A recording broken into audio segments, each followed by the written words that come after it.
Yo, kembali lagi di channel Manhwa Park. Kali ini kita lanjut lagi nih alur cerita Eternal Destiny ya guys ya. So tanpa berlama-lama lagi langsung aja kita mulai alur ceritanya. Oh ya sebelum itu, jangan lupa subscribe dan aktifkan notifikasi lonceng supaya teman-teman gak ketinggalan info update video terbaru dari channel ini. Di video sebelumnya, selagi Chang Yuan, Qin Shennan, dan Chen Tiexiao sedang pergi untuk menghadapi induk monster abnormal yang menyebabkan kekacauan di kota Liuzhou, Xiao Tian malah dikejar-kejar oleh geng Black Dragon karena nggak tega ngelihat kakek herbal disiksa oleh mereka. Begitu Black Dragon dan kawan-kawan berhasil menemukan lokasi persembunyian Xiao Tian dan si kakek, tiba-tiba monster anak muncul dan menyerap energi kehidupan dari bawahan Black Dragon. Spontan bawahan yang lain langsung kabur pontang-panting dari sana, ninggalin Black Dragon yang mematung terkaget-kaget bukan main. Seiring makin banyak energi kehidupan yang diserap dari kota Liuzhou, induk monster abnormal pun terlihat makin tumbuh besar di hutan luar kota. Ngelihat itu rekan Tuan Bai mulai agak khawatir kalau monster abnormal itu akan bangkit menjadi sosok yang gak bisa mereka kontrol. Tapi Tuan Bai malah bilang kalau dia cuma menginfeksi sekitar 2000 anak-anak di kota Liuzhou, harusnya masih mampu diatasi oleh petugas keamanan kota tersebut. Tentu aja hal itu membuat rekan Bai keheranan, ngapain repot-repot menyerap energi kehidupan kalau ujungnya memang untuk diatasi oleh petugas keamanan. Terus apa kaitan menyerap energi ini dengan mensummon Immortal Sovereign? Bai menjawab, gak ada yang bisa terjadi sekaligus. Aku punya alasan tersendiri. Kau hanya perlu sabar dan menunggu, kata Bai penuh teka-teki yang membuat rekannya lumayan kesal. Namun tiba-tiba aura pedang hijau raksasa menyerang mereka tanpa ampun dari atas, yang memaksa rekan Bai harus menghindar sambil menarik tubuh Bai bersamanya. Ya, serangan itu berasal dari Chang Yuan yang baru aja tiba ke lokasi Bai bersama kedua rekannya. Tentu aja Chang Yuan kenal dengan mereka berdua karena dulu pernah ngelihat langsung di desa Almond Blossom. Dan tiba-tiba Chen Tiexiao tersentak kaget ngelihat monster abnormal yang berukuran sangat besar. Ngelihat itu Qin Shennan langsung menutup mata dan bilang, jangan lihat langsung ke matanya. Jangan pernah membuat kontak mata dengan satu mata pun dari monster itu. Perlu kalian tahu, itu bukan monster abnormal, tapi Earth Immortal, kata Qin Shennan yang membuat Chen Tiexiao kaget luar biasa. Kita kembali ke lokasi Xiao Tian. Saat ini Black Dragon, Xiao Tian, dan kakek herbal berhasil sembunyi di suatu tempat dari kejaran anak-anak abnormal. Terlihat Black Dragon, si ketua geng, sangat panik ketakutan ngelihat dua monster tersebut. Selain itu dia juga nggak suka harus sembunyi bersama orang yang udah membuatnya jengkel baru-baru ini. Mau gimana pun dia harus bisa kabur dari kota Liuzhou ini gimana pun caranya. Makanya untuk memuluskan rencana kaburnya, Black Dragon menangkap Xiao Tian dan menyuruh si kakek untuk memancing dua monster abnormal pergi. Kalau nggak mau Xiao Tian mati di tangannya. Meski Xiao Tian melarang si kakek pergi karena dia bisa aja teriak kalau Black Dragon berani bertindak sehingga lokasi mereka ketahuan monster, si kakek sadar kalau mereka bertiga nggak mungkin sembunyi di tempat tersebut dalam waktu lama. Dia bersedia melakukan perintah Black Dragon asalkan Xiao Tian ikut dibawa keluar dari kota Liuzhou. Black Dragon mengiyakan, padahal dalam hatinya dia akan memanfaatkan Xiao Tian sebagai umpan berikutnya. Sekejap kemudian, kakek herbal pun keluar dari tempat persembunyian sambil teriak lari-lari untuk memancing dua monster abnormal. Begitu dua monster tersebut mengejar si kakek, Black Dragon pun mencoba kabur sambil membawa Xiao Tian dengan mencekik lehernya dari belakang. Gak tega ngelihat pengorbanan kakek herbal, Xiao Tian malah teriak keras dan memanggil dua monster tersebut ke arahnya. Spontan dua monster langsung balik arah untuk mengejar Xiao Tian dan Black Dragon. Hal itu membuat Black Dragon kesal setengah mati dan langsung kabur sendirian, ninggalin Xiao Tian begitu aja.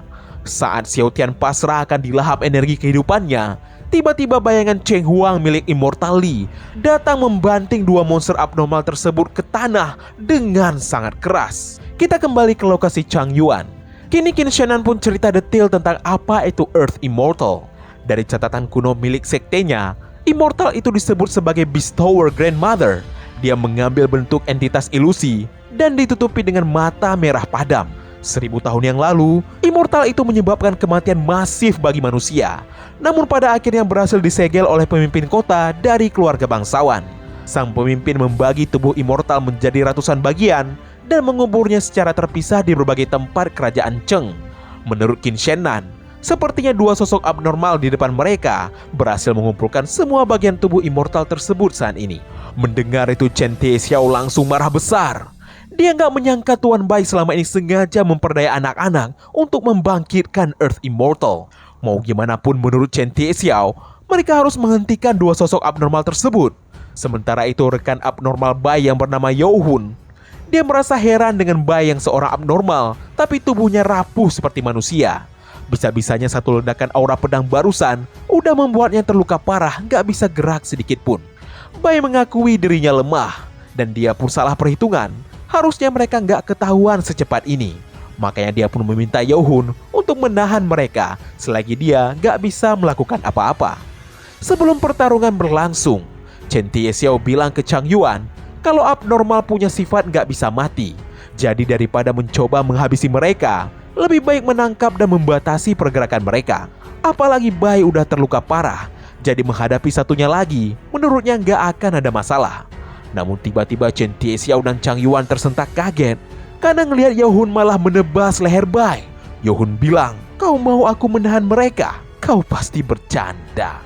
Bikin repot aja, bukan urusanku. Jadi sampai jumpa," kata Yohun yang kemudian tubuhnya menghilang begitu aja. Betapa kesalnya Chen Tiexiao ngelihat dua sosok abnormal seenaknya kabur dari sana. Sedangkan Qin Shenan malah melarang untuk mengejar dua abnormal tersebut.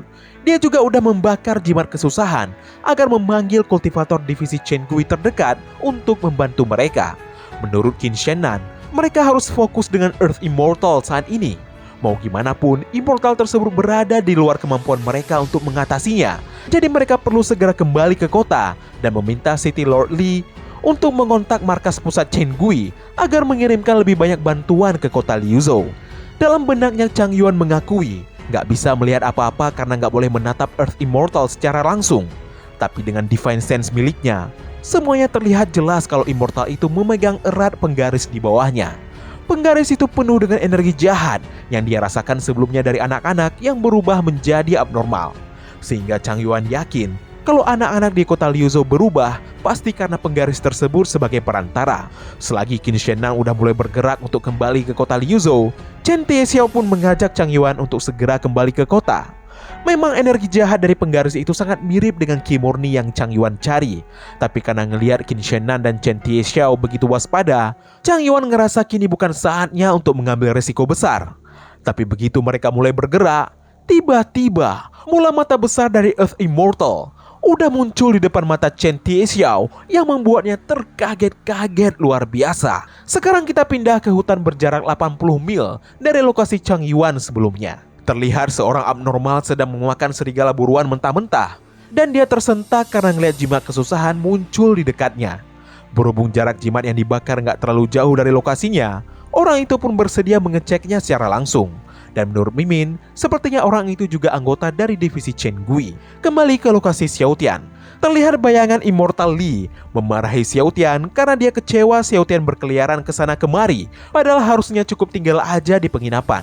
Immortal Li bilang kalau saat ini kakaknya Xiao Tian udah berada di kantor pemerintah daerah, jadi udah seharusnya Xiao Tian pergi ke sana. Sedangkan urusan monster anak abnormal, biarkan Immortal Li yang hadapi. Ngelihat Xiao Tian nyaris tewas sebelumnya, kakek herbal pun buru-buru menghampirinya karena khawatir.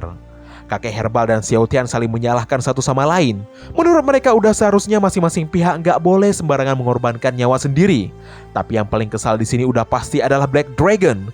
Tanpa ampun dia mengangkat sabitnya tinggi-tinggi untuk menghajar Xiao Tian yang udah membuatnya sangat kesal dan hampir kehilangan nyawa.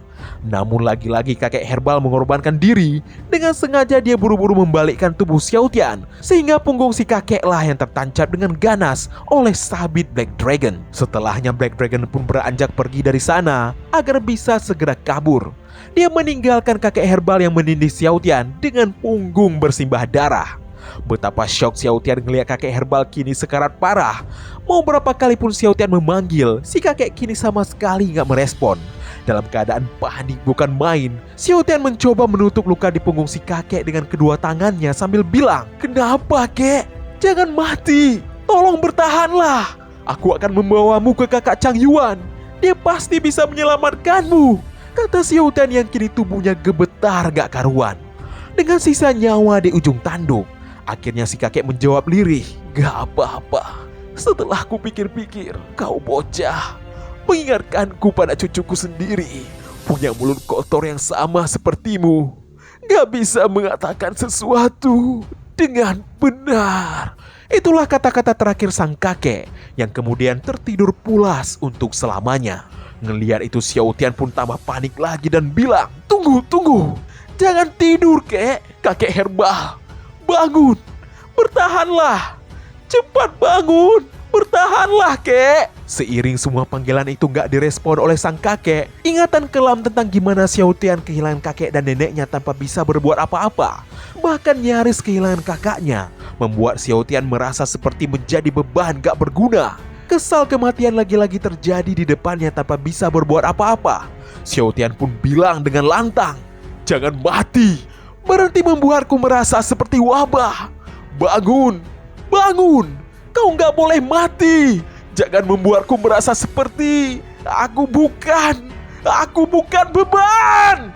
Teriak Xiao Tian yang kemudian menggigit jari telunjuk kirinya untuk mengaktifkan kekuatan kultivasi terlarang. Sekarang kita pindah ke Black Dragon yang sedang dalam proses kabur dari kota Liuzhou. Sambil terus kabur, Black Dragon merasa lega para anak-anak yang berubah menjadi monster abnormal di tengah-tengah kota kini udah musnah semuanya. Baru aja dia bilang akan keluar, tiba-tiba muncul suara dari belakang yang bilang, mau keluar kemana? Spontan Black Dragon pun kaget dan melirik ke belakang. Ternyata sosok kakek herbal yang udah berubah menjadi hantu mengejarnya dari belakang. Hantu si kakek pun bilang lagi, aku bertanya, kemana sebenarnya kau ingin pergi? Kata si kakek yang membuat Black Dragon kaget ketakutan. Sekejap kemudian, si kakek pun kembali ke Xiao Tian sambil membawa kepala Black Dragon ke hadapannya.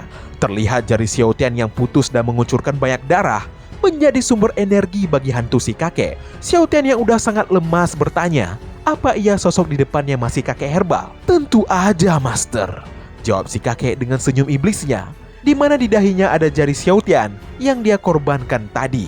Xiao Tian pun terdiam melihat jari tersebut di dahi sang kakek. Sedangkan bayangan Cheng Huang Immortal Li sangat kecewa Xiao Tian menapaki jalan kultivasi Shangqing, salah satu kultivasi yang sangat dia benci. Kembali ke lokasi Chang Yuan, Chen Tiexiao yang kaget ngelihat kemunculan tiba-tiba monster immortal di hadapannya. Buru-buru bilang ke yang lain untuk menutup mata karena si monster ternyata bisa melakukan teleportasi. Mendengar itu Qin Shenan menyuruh Chen untuk tetap tenang, jangan menyerang, cukup hindari aja. Namun tiba-tiba dari salah satu mata si monster keluar sosok anak perempuan yang membuat Chen Tiexiao kaget luar biasa. Ternyata anak itu adalah anak kandung perempuan Chen Tiexiao. Chen pun buru-buru meminta Chang Yuan untuk mengontrol pedangnya agar dia bisa mendekat ke anaknya. Tapi karena Chang Yuan masih menutup mata dan gak merespon, dan tiba-tiba anak perempuannya dijatuhkan ke bawah oleh si monster, Chen Tiexiao pun terpaksa melompat dari pedang Chang Yuan untuk menangkap anaknya meski dilarang keras oleh Qin Shenan. Namun begitu Chen Tiexiao nyaris menangkap anaknya, tiba-tiba sang anak tubuhnya mulai menggembung sebagai tanda akan segera meledak. Hal itu memaksa Chang Yuan mendatangi Chen Tiexiao untuk mengaktifkan repulsion teknik. Seketika sang anak pun terhempas, sekaligus meledak hancur gak bersisa. Chen Tiexiao pun syok luar biasa ngelihat anak kesayangannya mati mengerikan seperti itu. Selagi menahan Chen Tiexiao agar gak mendekati jejak sisa ledakan, tiba-tiba pipi Chang Yuan kecipratan darah ledakan barusan. Sadar darah tersebut sangat berbahaya, tanpa ragu Chang Yuan mengaktifkan skill body swap sehingga darah itu gantian mempengaruhi klonnya sampai meledak begitu dahsyat. Setelahnya Qin Shenan mendekati Chen Tiexiao dan bilang kalau anak perempuan itu bukan anak aslinya. Namun parahnya, sang monster malah mensummon lebih banyak anak perempuan lagi yang membuat Chen Tiexiao gak mampu menahan amarahnya. Dengan lantang dia pun bilang, beraninya kau meniru anak perempuanku lagi dan lagi. Kau gak akan kuampuni, kata Chen Tiexiao sambil mengaktifkan skill Spectral Blade, 10% consciousness dari pedangnya. Seketika pedang miliknya berubah menjadi sosok hantu pedang yang sangat mengerikan. Tanpa ampun, Chen Tiexiao melepaskan tebasan hantu pedang secara full power yang langsung mencengkram monster immortal dengan ganas. Sayang Earth Immortal terlalu kuat. Cukup dengan pancaran energi dari semua matanya, dia mampu menghancurkan Spectral Blade dengan begitu gampang. Tentu aja hal itu membuat Chen Tiexiao kaget bukan main. Seiring aura energi dari Earth Immortal menyambar ganas kemana-mana, Chang Yuan dan Qin Shenan buru-buru menarik Chen Tiexiao agar menjauh dari sang Immortal. Qin Shannon kemudian kembali mengingatkan Chen, kalaupun Earth Immortal saat ini belum sempurna, dia bukanlah sesuatu yang bisa mereka atasi. Mereka wajib melapor ke atasan divisi Chen Gui agar menugaskan kultivator Grade B ke atas untuk mengatasi hal ini. Parahnya jalur kabur mereka lagi-lagi dihalangi oleh sang Immortal yang bisa seenaknya melakukan teleportasi. Berhubung pedang Jade milik Chang Yuan mampu dihancurkan dengan begitu gampang oleh si Immortal, Chang Yuan akhirnya mengerahkan senjata terbarunya, Supreme Artifact, Bone Plate Blade. Seketika pedang itu bilahnya menjalar ke banyak bagian untuk menahan gempuran aura merah yang ditembakkan oleh sang Immortal. Alhasil benturan dahsyat pun terjadi. Sayang pedang baru itu pun masih gak cukup untuk menghadapi keganasan Immortal. Malahan kini pedangnya pecah-pecah di beberapa bagian. Jujur Qin Shannon merasa kagum Chang Yuan masih bisa merasakan arah serangan dari Immortal, padahal matanya tertutup sejak tadi. Chang Yuan bilang kalau sang Immortal adalah entitas bertipe sensorik. Kalau mereka menyerangnya, dia akan membalas dengan agresif. Apalagi aura merah sang Immortal benar-benar kuat. Bahkan Chang Yuan sendiri gak mampu menahannya sedikit pun. Jadi udah seharusnya mereka wajib menghindari tembakan aura merah tersebut. Mendengar itu Chen Tiexiao malah ngerasa kalau sang Immortal gak akan membiarkan mereka kabur. Namun tiba-tiba Chen Tiexiao tersentak kaget karena melihat sesuatu terbang ke arah mereka. Ya, ternyata dia adalah orang yang melihat jimat kesusahan terbakar dari jarak 80 mil tadi. Namanya adalah Lord Wang Yu dari divisi Chen Gui. Ngelihat Chen Tiexiao kesulitan di sana, Wang Yu pun bilang, "Kau terlihat gak asing."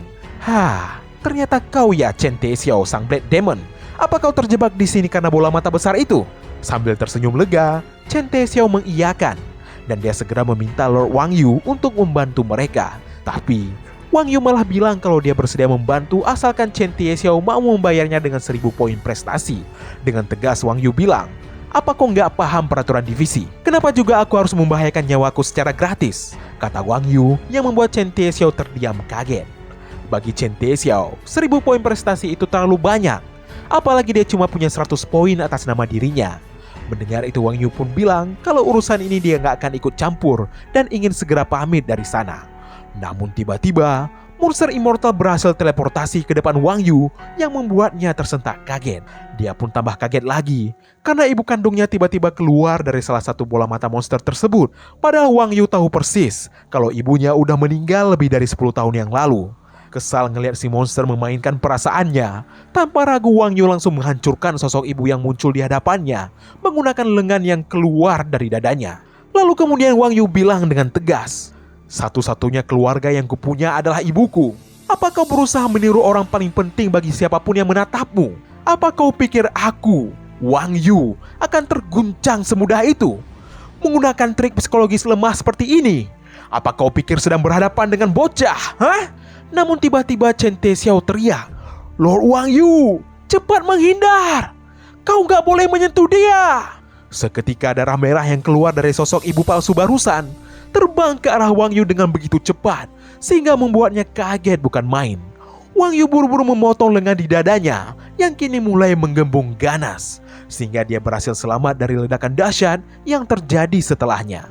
Akhirnya Wang Yu pun menunjukkan penampilan aslinya yang memang sosok abnormal mengerikan. Dengan kesal Wang Yu bilang, jadi kau tipe infeksi yang gak boleh disentuh secara langsung ya? Baiklah, Chen Tiexiao, aku akan hadapi monster ini untukmu. Cukup dengan 500 poin prestasi. Bayar aku dalam waktu 2 bulan, kata Wang Yu yang gak bisa ditolak oleh Chen Tiexiao. Berhubung Chang Yuan penasaran dengan tubuh aneh Wang Yu, Chen Tiexiao pun jelasin kalau dia adalah seorang kultivator divisi Chen Gui yang menurut rumor bergabung dengan sosok abnormal. Makanya tubuhnya menjadi seperti itu saat ini. Selain itu Wang Yu juga terkena efek samping yang sangat parah sehingga membutuhkan pengobatan khusus rutin dari divisi. Karena itu dia menjadi pecandu misi agar bisa menukar poin prestasi dengan treatment pencegahan efek samping di tubuhnya. Selain itu kekuatannya juga nggak main-main, paling nggak ada di level B rendah. Sehingga Chen Tiexiao yakin kalau Wang Yu pasti bisa membantu mereka. Berhubung Wang Yu nggak boleh mendekati monster Immortal, tanpa ragu dia pun langsung mencharge aura energi mengerikan di dadanya dan kemudian dia tembakkan secara full power ke arah monster Immortal. Selagi tembakan energi itu melesat secepat kilat yang cahayanya aja sangat menyilaukan mata, Chang Yuan buru-buru menarik tangan Chen Tiexiao agar segera kabur dari sana. Karena inilah satu-satunya kesempatan yang mereka punya. Apakah yang akan terjadi selanjutnya? Yo, kita cukupkan ceritanya sampai di sini ya guys ya. Karena komiknya udah mentok lagi. Kita akan menunggu beberapa chapter update dari pengarangnya, dan kemungkinan baru bisa dibikin jadi video baru sekitar pertengahan April. Sembari menunggu, pastinya akan kita selingi dengan beberapa alur cerita baru. Saksikan terus alur cerita komik paling seru hanya di channel Manhwa Park, dan stay update.